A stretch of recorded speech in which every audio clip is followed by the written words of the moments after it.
બોટાદ જિલ્લાના રાણપુર ગ્રામ પંચાયતમાં તલાટી મંત્રીની વારંવારની ગેરહાજરીને કારણે જન્મ-મરણના દાખલા મેળવવા આવતા અરજદારોને ભારે હાલાકીનો સામનો કરવો પડી રહ્યો હોવાના આક્ષેપો થાય છે।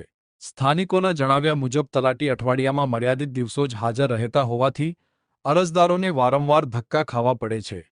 મહિલા સભ્યના પતિ કિશનભાઈ મકવાણાએ દૈનિક મજૂરો અને મધ્યમ વર્ગના લોકોને સૌથી વધુ મુશ્કેલી પડતી હોવાનો આક્ષેપ કર્યો છે।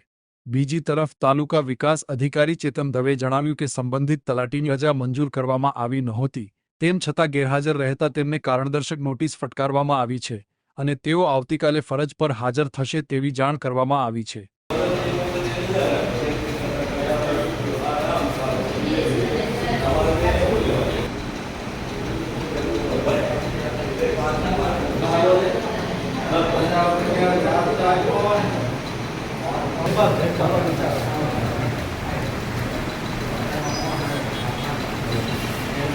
મારું નામ કિશન વાઘજીભાઈ મકવાણા।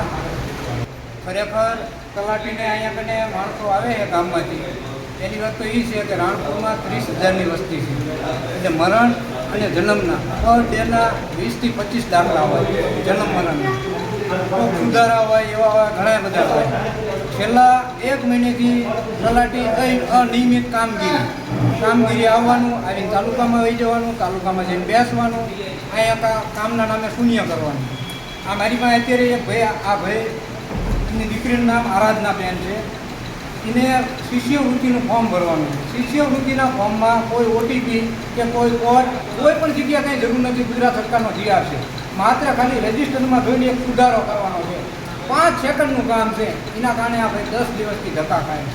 અને આ તલાટીને ખરેખર કોઈ કામ કરવું નથી આ ગામમાં। અમારા ગામના માણસો આના કારણે પુષ્કળ હેરાન થાય છે। આ તમે જોઈ લો, તમારી સામે રોજ અહીંયા 20 કેસ આવે છે આના। અમારા ગ્રામ પંચાયતના સભ્યો મારી જોડે જ છે અત્યારે। આમાં કાર્યવાહીમાં એ ભાઈને ખરેખર રાણપુરમાં રહેવું નથી, રાણપુરમાં કામ નથી કરવું। રાણપુરમાં કામ નથી કરવું એટલે આવી રીતે વાત કરે, આવી રીતે કર્યા રાખે એટલે મને રાણપુરમાંથી છૂટો કરે, પણ રાણપુર એમ કોઈથી કોઈને મૂકશે નહીં। અહીંયા આવવું પડશે। આ ઓફિસે 11 થી 6 અને અત્યારે વરસાદી માહોલ છે। આ ભાઈની જવાબદારી છે